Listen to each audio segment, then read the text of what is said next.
मंत्रिमंडल की आज होगी अहम बैठक। कैप्टन अमरिंदर सिंह की अगुवाई में ये वर्चुअल बैठक। कैबिनेट मीटिंग में कई बड़े फैसले पर लग सकती है मुहर। अब बुलेटिन की शुरुआत करते हैं। तमाम बड़ी खबरों से आपको रूबरू कराएंगे, लेकिन फिलहाल शुरुआत इस वक्त की बड़ी जानकारी के साथ करेंगे। 1 जुलाई से चारधाम यात्रा शुरू करने पर विचार किया जा रहा है। दरअसल चारधाम यात्रा को शुरू करने पर विचार उत्तराखंड सरकार की तरफ से की जा रही हैं तैयारियां। उत्तराखंड सरकार की तरफ से सभी तैयारियां की जा रही है। 20 जून को सभी तैयारियां पूरी करने के निर्देश दिए गए हैं। दरअसल 1 जुलाई से चारधाम यात्रा को शुरू करने पर विचार किया जा रहा है। तैयारियों को अमली जामा पहनाने पर मंथन हुआ। दरअसल उत्तराखंड में 1 जुलाई से चारधाम यात्रा को शुरू करने पर विचार किया जा रहा है। कोरोना काल चल रहा है। कोरोना काल में बंद चारधाम यात्रा पिछले कई दिनों से बंद थी। अब चारधाम यात्रा को फिर से शुरू करने पर विचार किया जा रहा है। उत्तराखंड की सरकार सभी तैयारियों का जायजा लेगी। 20 जून तक सभी तैयारियों को पूरा करने के निर्देश दिए गए हैं। तैयारियों को अमली जामा पहनाने पर मंथन चल रहा है। 1 जुलाई से चारधाम यात्रा शुरू करने पर विचार उत्तराखंड सरकार की तरफ से तैयारियां की जा रही है। 20 जून को सभी तैयारियां पूरी करने के निर्देश दिए गए हैं। तैयारियों को अमली जामा पहनाने पर मंथन हुआ है। दरअसल आपको जानकारी दे दें, 1 जुलाई से चारधाम यात्रा शुरू करने पर विचार उत्तराखंड सरकार की तरफ से सभी तैयारियां पूरी की जा रही है। 20 जून तक सभी तैयारियों को पूरे करने के निर्देश दे दिए गए हैं। चारधाम यात्रा को उत्तराखंड सरकार की तरफ से शुरू करने के निर्देश दिए जा रहे हैं। कोरोना काल में बंद चल रही चारधाम यात्रा को एक बार फिर से श्रद्धालुओं के लिए खोले जा सकते हैं। उत्तराखंड सरकार की तरफ से सभी निर्देश दे दिए गए हैं। 20 जून तक सभी तैयारियां पूरे करने के निर्देश दिए गए हैं। तैयारियों को अमली जामा पहनाने पर भी मंथन हुआ है। कोरोना के बीच यात्री आएंगे, श्रद्धालु आएंगे, उन सभी के देखते हुए पूरी तैयारियां करने के उत्तराखंड सरकार ने निर्देश दिए हैं। साथ ही उत्तराखंड सरकार ने कहा है कि 20 जून तक सभी तैयारियों को पूरा कर लिया जाए। ये निर्देश उत्तराखंड की सरकार की तरफ से जारी किए गए हैं। तैयारियों को अमली जामा पहनाने पर भी मंथन हुआ है। 1 जुलाई से चारधाम यात्रा शुरू करने पर विचार किया जा रहा है। हालांकि 20 जून तक तैयारियां पूरी कर ली जाएंगी, ये कहा गया है, लेकिन 1 जुलाई से चारधाम यात्रा को शुरू करने का और विचार किया जा रहा है। उत्तराखंड सरकार की तरफ से सभी तैयारियां पूरी की जा रही हैं। 20 जून तक सभी तैयारियों को पूरा करने के निर्देश दे दिए गए हैं। उत्तराखंड सरकार ने कहा है कि श्रद्धालुओं के लिए 20 जून तक सभी तैयारियां पूरी कर ली जाए। उसके बाद हमारे उत्तराखंड के ब्यूरो चीफ धीरेन्द्र प्रताप हमारे साथ जुड़ गए हैं। धीरेन्द्र, उत्तराखंड सरकार ने चारधाम यात्रा को शुरू करने के निर्देश दे दिए हैं। तैयारियां कैसी होंगी, क्योंकि कोरोना काल चल रहा है? बिल्कुल सोचा मैं बता दूं, चारधाम यात्रा को लेकर के सरकार ने पहले ही तैयारियां जो है अपनी मुकम्मल कर दी थी। लेकिन बीच में कुछ ऐसा आया कि एक केस जो है नैनीताल हाईकोर्ट में संबंधित पेंडिंग था, उसको देखते हुए सरकार ने तो स्थगित कर दिया था। और आपको बता दूं कि अब 1 जुलाई का समय उन्होंने डेडलाइन तय किया है और 20 जून तक सारी तैयारियों को मुकम्मल करने का निर्देश उन्होंने उत्तराखंड चारधाम व्यवस्थापन बोर्ड को दिया हुआ है। अब पहले बोर्ड ने भी आपत्ति जताई थी कि इतने कम समय में सारी व्यवस्थाएं होना मुश्किल है, क्योंकि कोविड काल चल रहा है और कोविड के समस्त प्रोटोकॉल पूरे करने हैं।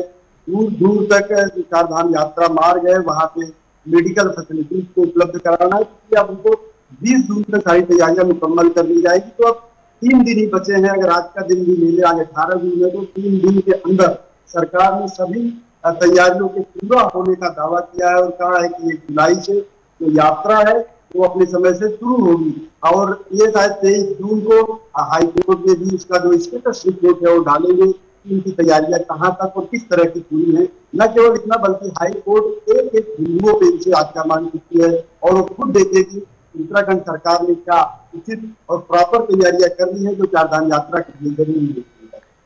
धीरेन्द्र, ये बताइए, कुंभ के दौरान हमने देखा कि किस तरह से कोरोना के केस सामने आ रहे थे, तो तस्वीरें सामने आई। क्या एक बार फिर से कहीं वही तस्वीरें तो सामने नहीं आ जाएंगी?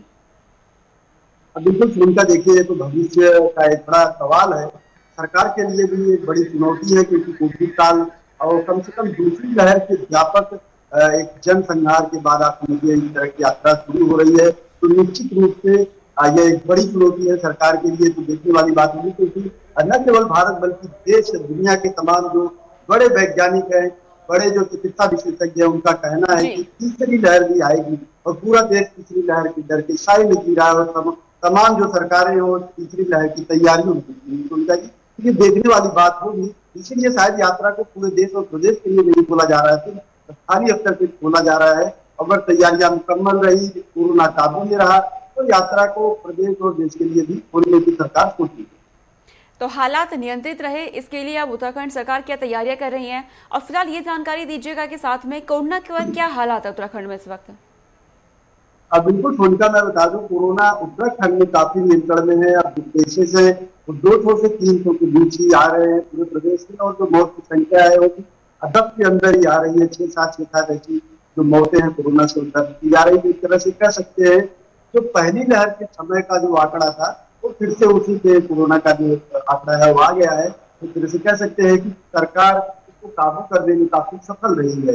लेकिन जिस तरह से अब भीड़ बढ़ने से इसका संक्रमण बढ़ता है, तो सरकार का पूरा प्रयास है कि भीड़ को अचानक न बढ़ने दिया जाए, और उससे पहले सरकार का पूरा फोकस वैक्सीनेशन पे। आप देख रहे हो कि उत्तराखंड में बहुत तेजी से वैक्सीनेशन हो रहा है, और अब तो केंद्र सरकार यानी 21 जून से जब पूरा विश्व जो है योग दिवस मना रहा होगा, तो पूरे भारत में वैक्सीनेशन का जो ड्राइव है वो भारत सरकार के हाथ में आ चुकी होगी, और उसका भारत सरकार अपने ढंग से अपनी स्पीड से उसको शुरू करेगी। तो कह सकते हैं कि कोविड अभी नियंत्रण में है, और स्थिति ऐसे ही बनी रहेगी, धीरे धीरे शायद ये बिल्कुल ही समाप्त हो जाए।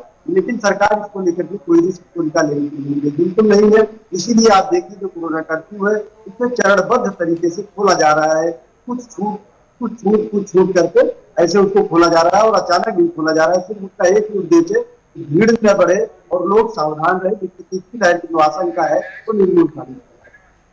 फिलहाल आपका बहुत शुक्रिया हमारे साथ जुड़ने के लिए। आप हमारे साथ बने रहिएगा। आगे बढ़ते हैं, अगली खबर आपको बता दें, पर्यटक उत्तराखंड का कम रुख कर रहे हैं।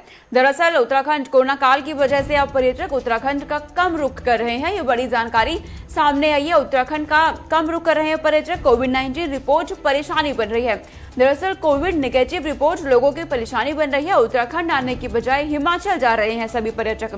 दरअसल पर्यटक को कोविड-19 नेगेटिव रिपोर्ट को लेकर सामना करना पड़ रहा है, जिसके चलते उत्तराखंड के बजाय हिमाचल प्रदेश जा रहे हैं। चारधाम यात्रा बंद होने से पर्यटन उद्योग को भी भारी नुकसान हुआ है।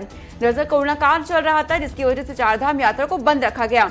अब चारधाम यात्रा बंद होने से पर्यटन उद्योग को भी भारी नुकसान का सामना करना पड़ रहा है। पर्यटक उत्तराखंड का कम रुख कर रहे हैं, जिसके चलते उद्योग को भी भारी नुकसान हुआ है। दरअसल जो पर्यटक हैं वो हिमाचल प्रदेश का रुख अधिक कर रहे हैं, जिसके चलते उत्तराखंड में पर्यटन का रुख कम हो गया है। दरअसल कोविड नेगेटिव रिपोर्ट इसकी परेशानी बनी है। कोविड नेगेटिव रिपोर्ट परेशानी बनी है। हमारे साथ दिगेंद्र लगातार जुड़े हुए हैं।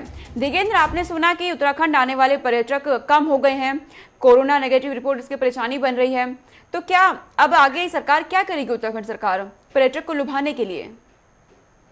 बिल्कुल सुनिका, देखिए उत्तराखंड की आर्थिकी का मुख्य स्रोत पर्यटन है, टूरिज्म है, और यहाँ पे टूरिज्म को एक तरह से उन्नति का दर्जा हासिल है, टूरिज्म उद्योग है। तो इसलिए पिछले कोरोना काल में सबसे ज्यादा जो चोट पड़ी है वो पर्यटन को पड़ी है, क्योंकि उत्तराखंड की आर्थिकी का मुख्य स्रोत ही पर्यटन है।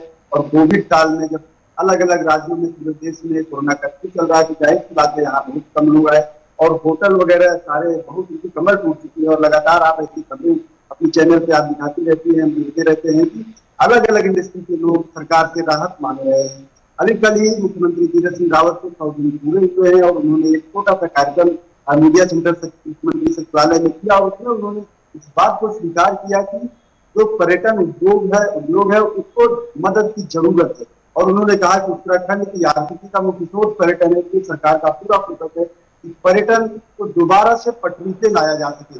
लेकिन आपको बता दें कि जो कोविड की गाइडलाइन बनती है, भारत सरकार की जो कोविड की गाइडलाइन है, जो प्रोटोकॉल है, उसके आलोक में उसको देखते हुए बनाई जाती है। तो उत्तराखंड में अभी भी जो रिपोर्ट RT-PCR रिपोर्ट अनिवार्य थी, अब सरकार ने उसमें थोड़ा ढील दी है। आपको बता दें जो 22 जून तक जो कर्फ्यू लागू है, इस दौरान अगर किसी को उत्तराखंड में प्रवेश करना है उत्तराखंड के बाहर से, तो उसको RT-PCR टेस्ट की जरूरत नहीं है, RT-PCR रिपोर्ट की जरूरत नहीं है। उसे सिर्फ एंटीजन टेस्ट जो बॉर्डर चेक पोस्ट पे होती है, और 2-3 अन्य टेस्ट हैं, उनको जो वैकल्पिक है उनको लेकर के आ सकते हैं।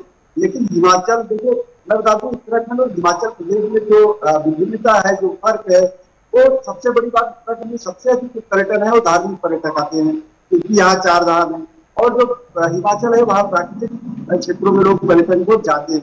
तो उस लिहाज से देखिए हिमाचल में पर्यटक की वजह से घायल ज्यादा है, लेकिन इस बात का संज्ञान सरकार ने दिया है कि पर्यटकों को उत्तराखंड में आकर्षित करने के लिए जो कोविड प्रोटोकॉल है उसको थोड़ा ढीला किया जाए, थोड़ा कम किया जाए। लेकिन जो हालात है उसकी समीक्षा बराबर सरकार कर रही है और उसको देखते हुए कुछ आगे वो ढील देगी। जी, तो धीरेन्द्र, चारधाम यात्रा के बंद होने से पर्यटन उद्योग को कितना नुकसान हुआ है? बिल्कुल सोनिका, मैं बता दूं इसका कोई आंकड़ा अभी तक सरकार की तरफ से नहीं जारी किया गया है, न तो पर्यटन विभाग की तरफ से कोई जारी किया गया है। लेकिन वह जो नुकसान हुआ है कोरोना की वजह से वो हजारों करोड़ की संख्या में हो सकता है, इसका आकलन अब सरकार कर रही है। जी धीरेन्द्र, बिल्कुल चारधाम यात्रा बंद होने से पर्यटन उद्योग को भी नुकसान हुआ है, लोग कम रुक कर रहे हैं। फिलहाल आगे बढ़ते हैं। आगे आपको बता दें कि जानकारी, उत्तराखंड में कोरोना के केस लगातार कम हो रहे हैं। रात भरी खबर उत्तराखंड से सामने आ रही है, कोरोना के केस कम हो रहे हैं लगातार। ये बड़ी जानकारी, उत्तराखंड में कोरोना के मामले लगातार कम हो रहे हैं। पिछले 24 घंटे में अगर आपको आंकड़े बताएं तो पिछले 24 घंटे में 264 नए संक्रमित मिले हैं। ये उत्तराखंड से जानकारी आई है। रात भरी खबर है कि मामले लगातार कम हो रहे हैं। 7 लोगों की मौत, 345 मरीज ठीक हुए। हालांकि मौत का आंकड़ा जरूर बढ़ गया है। बीते दिन हमने देखा था कि 6 लोगों की मौत हुई थी, लेकिन पिछले 24 घंटे में अब 7 लोगों की मौत हुई है, 345 लोग ठीक हुए हैं। उत्तराखंड में कोरोना के मामले लगातार कम हो रहे हैं। ये राहत भरी खबर है कि उत्तराखंड में कोरोना की दूसरी लहर थमने लगी है। हालांकि प्रशासन, सरकार की तरफ से जो व्यवस्थाएं की गई थी उसे लेकर उत्तराखंड में कोरोना के मामले कम होते दिख रहे हैं। हमारे संवाददाता धनराज गर्ग हमारे साथ जुड़ गए हैं। धनराज, उत्तराखंड में कोरोना के मामले जरूर कम होने लगे, लेकिन मौतों का सिलसिला थमने का नाम नहीं ले रहा। जी बिल्कुल सोनिका, आपको बता दूं कि जिस तरीके से लगातार कोरोना के मामले अब कम होते नजर आ रहे हैं, लेकिन मौतों का सिलसिला लगातार अभी भी जारी है। कि जिस तरीके से कल देखा कि कल 6 मौतें हुई थी, लेकिन आज 24 घंटे की बात करें तो 7 मौत अभी तक हो चुकी हैं। तो कहीं ना कहीं चिंता का विषय जरूर बना हुआ है। लेकिन उत्तराखंड सरकार की बात करें तो उत्तराखंड सरकार का एक ही दावा है कि जिस तरीके से कोरोना के मामले कम हुए हैं, तो कहीं ना कहीं इसका जो परिणाम है, जो कारण माना जा सकता है कि जो कोरोना के मामले कम हुए हैं, वो जो कोरोना कर्फ्यू सरकार ने लगाया है उसका सबसे बड़ा रामबाण माना जा रहा है। और साथ ही वैक्सीन को लेकर भी मुख्यमंत्री तीरथ सिंह रावत साफ कर चुके हैं कि जो वैक्सीन लगाई जा रही है, अभी तक 65% लोगों को वैक्सीन उत्तराखंड में लग चुकी है, जिसको ये कोरोना के मामले कम हुए हैं। जी तो धनराज, ये बताइए कि मौसम भी बदल रहा है, अब मौसमी बीमारी भी सामने आ रही है, ऐसे में अस्पतालों में कितने इंतजाम हैं?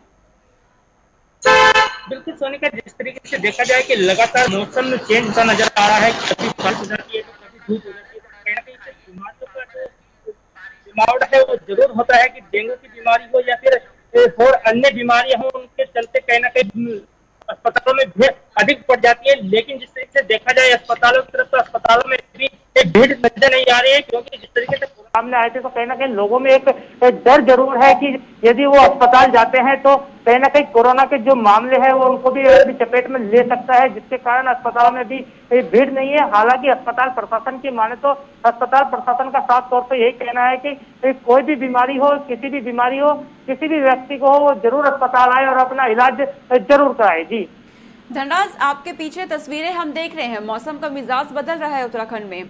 तस्वीरें आप हमें दिखाएं कि कैसा इस वक्त मिजाज है मौसम का। जी बिल्कुल सोनिका, आप देख सकते हैं कि उत्तराखंड में जो है लगातार 3 दिन से बारिश का मौसम बना हुआ है। अभी भी आप मेरे पीछे देख सकते हैं कि जिस तरीके से बारिश लगातार हो रही है, कि झमाझम बारिश अभी भी देहरादून में बरस रही है। तो कहीं ना कहीं जो मौसम का मिजाज है, और जो मौसम विभाग ने जो पहले ही चेतावनी जाहिर की थी कि जो मौसम है वो बदलेगा और 3 दिन, आने वाले 3 दिन में लगातार बारिश देखने को मिलेगी। और 20 तारीख से जो मानसून है वो भी उत्तराखंड में पहुंच रहा है। तो कहीं ना कहीं उससे लगता है कि जो मौसम बदला है, काफी अच्छा मौसम इस समय देहरादून के अंदर हो रहा है। जी धनराज, बिल्कुल मौसम बदल रहा है, लेकिन कोरोना की तीसरी लहर की भी आशंका है। प्रशासन की कितनी तैयारियां? जी बिल्कुल सोनिका, यदि तीसरी लहर की बात करें तो जिस तरीके से तीसरी लहर का आशंका जताई जा रही है, तो उसके लिए तमाम उत्तराखंड के जो स्वास्थ्य विभाग है वो इसकी तैयारी में जुटा हुआ है। और मुख्यमंत्री तीरथ सिंह रावत भी कल इस बात को कह चुके हैं प्रेस कॉन्फ्रेंस के माध्यम से कि जो तीसरी लहर है उसके लिए हम लगातार तैयार हैं और तमाम जो ऑक्सीजन बेड है उनको बढ़ाया जा रहा है। कल ही मुख्यमंत्री तीरथ सिंह रावत ने एक 150 बेड के हॉस्पिटल का उद्घाटन भी किया है, जिसमें 150 बेड ऑक्सीजन वाले लगाए गए हैं। तो कहीं ना कहीं उसके लिए पूरी तैयारी में प्रशासन और सरकार जुटी हुई है। जी धनराज, वैक्सीनेशन की प्रक्रिया कैसे चल रही है उत्तराखंड में, क्योंकि वैक्सीनेशन ही कोरोना के खिलाफ हथियार है? जिस तरीका बिल्कुल ये सच है कि जिस तरीके से वैक्सीनेशन ही एक कोरोना का हथियार है और वैक्सीनेशन की प्रक्रिया उत्तराखंड की बात करें तो उत्तराखंड में लगातार वैक्सीनेशन की प्रक्रिया चल रही है। लेकिन अभी तक जो है शहरी इलाकों में ही वैक्सीनेशन का कार्य किया जा रहा था, लेकिन अब जिस तरीके से मुख्यमंत्री कह रहे हैं कि अब ग्रामीण और पहाड़ी क्षेत्रों में भी वैक्सीनेशन का कार्य किया जाएगा, तो अब देखने वाली बात होगी और ये समय ही बताएगा कि किस तरीके से वैक्सीनेशन पहाड़ों में और ग्रामीण क्षेत्रों तक पहुंच पाती है। जी आपका बहुत शुक्रिया धनराज, तमाम जानकारी हम तक पहुंचाने के लिए। उत्तराखंड में कोरोना के हालात क्या है वो आप तक पहुंचाया हमने। फिलहाल आगे बढ़ते हैं, बात पंजाब की करेंगे। पंजाब से बड़ी जानकारी सामने आई है। पंजाब मंत्रिमंडल की आज अहम बैठक होनी है। ये बड़ी जानकारी पंजाब मंत्रिमंडल से जुड़ी हुई। आज शाम 3 बजे पंजाब कैबिनेट की हाई लेवल बैठक होनी है। ये बड़ी जानकारी, पंजाब मंत्रिमंडल की आज अहम बैठक होनी है। कैप्टन अमरिंदर सिंह की अगुवाई में यह बैठक होगी, वर्चुअली माध्यम से होगी क्योंकि कोरोना काल चल रहा है। कैबिनेट मीटिंग में कई बड़े नेता, कई बड़े फैसले पर मोहर लग सकती है। तमाम नेता इसमें शामिल होंगे। कैप्टन अमरिंदर सिंह की अगुवाई में ये वर्चुअल बैठक होनी है। पंजाब मंत्रिमंडल की आज अहम बैठक होगी। पंजाब के अंदर अंदरूनी कलह चल रही है, आगामी विधानसभा चुनाव है। तमाम फैसलों पर, बड़े फैसलों पर मोहर लग सकती है। आज कैबिनेट मीटिंग में कई बड़े फैसले लिए जा सकते हैं, बड़े फैसलों पर मोहर लग सकती है। पंजाब मंत्रिमंडल की आज अहम बैठक होनी है। ये बड़ी जानकारी आप तक पहुंचा रहे हैं। आज शाम 3 बजे ये पंजाब कैबिनेट की हाई लेवल बैठक बुलाई गई है। इस बैठक में अहम जानकारियां सामने आ सकती है, अहम फैसले लिए जा सकते हैं, कई फैसलों पर मोहर लग सकती है। कैबिनेट मीटिंग की ये बैठक होने वाली है। पंजाब मंत्रिमंडल की ये अहम बैठक होगी आज। बड़ी जानकारी, कैप्टन अमरिंदर सिंह की अगुवाई में ये वर्चुअल बैठक होगी। सीएम खुद वर्चुअली माध्यम से इस बैठक में मौजूद होंगे। तमाम राजनीतिक फैसले लिए जा सकते हैं आगामी विधानसभा चुनाव को लेकर। पंजाब कांग्रेस के अंदर बीते कई दिनों से जो अंदरूनी कलह चल रही है उसको लेकर कई अहम फैसले लिए जा सकते हैं, कई बड़े फैसलों पर मोहर लग सकती है। पंजाब मंत्रिमंडल की आज अहम बैठक होने जा रही है। आज शाम 3 बजे ये बैठक होगी। कैप्टन अमरिंदर सिंह की अगुवाई में वर्चुअली बैठक होने वाली है। कैबिनेट मीटिंग में कई बड़े फैसलों पर मोहर लग सकती है। हमारे रीजनल हेड पंजाब से हमारे साथ जुड़ गए हैं नवदीप छापड़ा। नवदीप, जानकारी दीजिएगा, पंजाब मंत्रिमंडल की अहम बैठक होने वाली है, क्या कुछ इस बैठक में रहेगा, क्या फैसले लिए जा सकते हैं? देखिए, बिल्कुल एक इम्पोर्टेंट बैठक जो है वो 3 बजे शुरू होगी और इससे पहले कल मुख्यमंत्री ने प्रताप सिंह बाजवा जो राज्यसभा मेंबर हैं और उसके अलावा कई मंत्रियों से भी कल मुलाकात की थी। तो जाहिर सी बात है कि जो बड़े एजेंडे पंजाब के हैं, जो चुनाव से रिलेटेड हैं कि कैसे जनता को खुश किया जाए, उसको लेकर आज बड़े फैसले हो सकते हैं। खासतौर पर जो 6वां वेतन आयोग है पंजाब का, उसने अपनी जो रिपोर्ट थी वो कैबिनेट को पहले ही सौंप दी थी और उस पर भी कल चर्चा की गई है। तो ऐसा माना जा रहा है कि जो पंजाब के सरकारी कर्मचारी हैं उनको 6वां वेतन आयोग जो है उनकी सिफारिशें लागू करना और उनको जो बकाया एरियर है वो लागू करने पर आज बड़ा फैसला हो सकता है। कैबिनेट उस पर मोहर लगा सकती है क्योंकि पंजाब के अंदर चुनाव नजदीक है। तो ऐसे में कैप्टन अमरिंदर सिंह की सरकार चाहती है कि सरकारी कर्मचारियों को खासतौर पर नाराज ना किया जाए, क्योंकि लगातार पिछले कई दिनों से कर्मचारी विरोध कर रहे हैं, वेतन आयोग की सिफारिशें लागू नहीं हो पा रही थी। और अगर कैबिनेट की बैठक पे आज ये फैसला हो जाता है तो राज्य सरकार पर करीब 25,000 करोड़ रुपए का सालाना वित्तीय बोझ पड़ेगा इस जो रिपोर्ट को लागू करने में। तो ये भी खबरें आ रही कि 9 किस्तों में जो एरियर है वो पंजाब के जो सरकारी कर्मचारी हैं उनको दिए जा सकते हैं। दूसरा, पंजाब के जो 2 विधायक हैं, चाहे वो कादियां की बात करूं जो राकेश पांडे, और दूसरा पंजाब के जो विधायक हैं बाजवा साहब, उनके दोनों बेटों को अलग अलग सरकारी नौकरी देने की सिफारिश जो पहले की गई थी उस पर भी कैबिनेट आज मोहर लगा सकती है कि एक को नायब तहसीलदार बनाया जा सकता है और दूसरे को डीएसपी। इसके अलावा कोरोना से जुड़े कई मुद्दे हैं उस पर सरकार जो है फैसला ले सकती है। और दूसरा, जो जन से जुड़ी जन योजनाएं हैं, जो लोक भलाई की योजनाएं हैं, उस पर भी कई जो मंतव्य है उस पर भी सरकार मोहर लगा सकती है। तो जाहिर सी बात है आज की जो बैठक है उस पर सबसे बड़ा फोकस यही रहेगा कि सरकारी कर्मचारियों को पंजाब सरकार की तरफ से किस तरीके का जो तोहफा है वो दिया जाएगा। तो नवदीप, जिस तरह से आपने जानकारी दी, तो ये माना जाए कि आगामी विधानसभा चुनाव को लेकर पंजाब सरकार पूरी तरह से तैयारियों में जुट गई है। हाँ देखिए, बिल्कुल पंजाब में बहुत ज्यादा समय नहीं पड़ा है और हम ये कह सकते हैं कि दिसंबर के आसपास पंजाब के अंदर जो कोड ऑफ कंडक्ट है वो भी लग जाएगा। तो ऐसे में आप देखें कि सरकार के पास सिर्फ 6 महीने का वक्त बचा है कि जो वादे उन्होंने किए थे उसको जमीन पर कैसे इम्प्लीमेंट किया जाए और जो नाराज तबका है पंजाब सरकार के साथ उसको कैसे ज्यादा से ज्यादा अपने साथ जोड़ा जाए। तो ये सबसे बड़ी जिम्मेदारी सरकार के ऊपर है और यही कारण सरकार चाहती है कि जितना जल्दी हो सके तमाम उन योजनाओं को एक एक करके लागू किया जाए ताकि पहली किस्त चुनाव जो आचार संहिता है उससे लगने से पहले वो लागू हो जाए, क्योंकि आचार संहिता अगर लग जाएगी तो अगर कोई चीज इम्प्लीमेंट हो भी पाएगी तो वो लोगों को उस तक सीधा उसकी जो लाभ है वो नहीं मिल पाएगा। तो यही कारण है कि सरकार इस चीज में तेजी लाना चाह रही है कि जितनी जल्दी हो सके जो वादे हैं वो आम जनता से किए हैं वो वादे पूरे किए जाए। तमाम जानकारी के लिए नवदीप आपका बहुत शुक्रिया। फिलहाल इस बुलेटिन में इतना ही। तमाम जानकारियों के साथ आपसे अलविदा कहने का वक्त आ गया है। फिर मुलाकात होगी आपसे। नमस्कार।